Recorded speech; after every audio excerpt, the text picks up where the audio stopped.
Good morning, everyone. This is Brian Ender with your Wednesday, June 19th morning market commentary. Let's jump into corn here and say that we have been on a couple-day setback, but let's quickly put things into perspective here. December corn did just go on a 5-day run, a 45.5 cent bounce, and on this couple-day setback, we've given back 16 and a quarter. So again, when you look at that, put it in a quick perspective, you see that this is a little bit of a short-term setback here, but nothing on the charts to get too concerned with quite yet.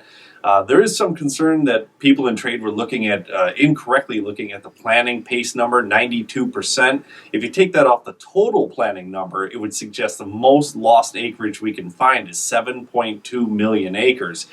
We know that that is not the correct way to look at the planning pace number. But again, there was some concern brought up yesterday that that is how some were looking at it, helping to cause that setback. So we'll still see what we get on the acreage report at the end of the month. That is still the most important factor. Lastly, to mention for corn, funds look like they've taken a couple days off. They've been corn's biggest buyer here. In the last 2 days, we've seen open interest steady on Monday and down just about 12,000 yesterday, suggesting that at least they're taking a couple days off there. Over in beans, let's take a quick look at the maps again here. The 1 to 5 day map. Pretty clear when looking at this 1 to 5 days, still plenty of rain. No real big changes here. Flipping over to the 6 to 10 day map. Certainly not dry, but this is the driest 6 to 10 day map we have seen here in a couple of weeks. So that could also aid a little bit of a setback in the beans. And let's also take just a quick look at the 11 to 15. We see light rains on the 11 to 15 day map. Maybe a change in this wet trend. We've seen this a couple times before, so it's maybe a bit jumpy to say that. But looking at that 6 to 10 and now this 11 to 15 day map, maybe things are starting to improve here in the grand scheme of things. So that could aid to a little bit of a setback here in beans. Trump and Xi comments yesterday is that they will be meeting at the G20 meeting June 28 and 29. A little bit of supportive news there. Trump's comments sound generally positive.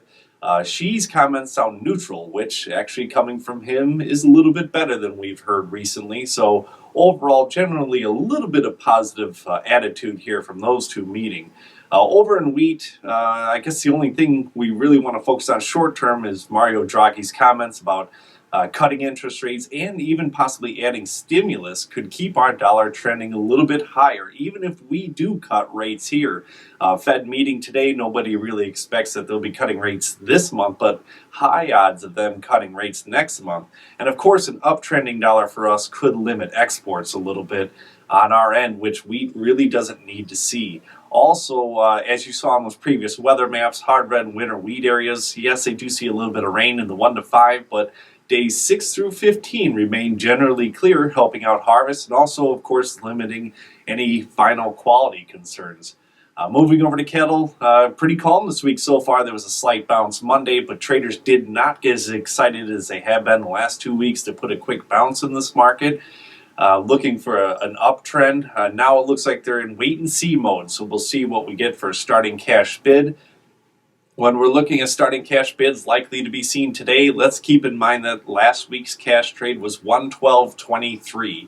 Right now, given that the show list was a bit lower here, or actually higher this week, but funds are still lightly liquidating, we'll initially say that we're looking for a steady cash trade to start, and so far that's what futures are factoring in. So if we get any surprise cash bids or cash trades today, that can move the market in either direction. We don't really have it pre-bought or pre-sold.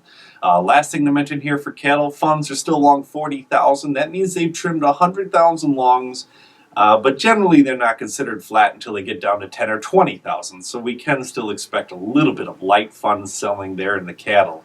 That's what we have for this morning's notes. If you have any questions, give us a call, 800-551-4626. Or visit us on the web at allendale-inc.com.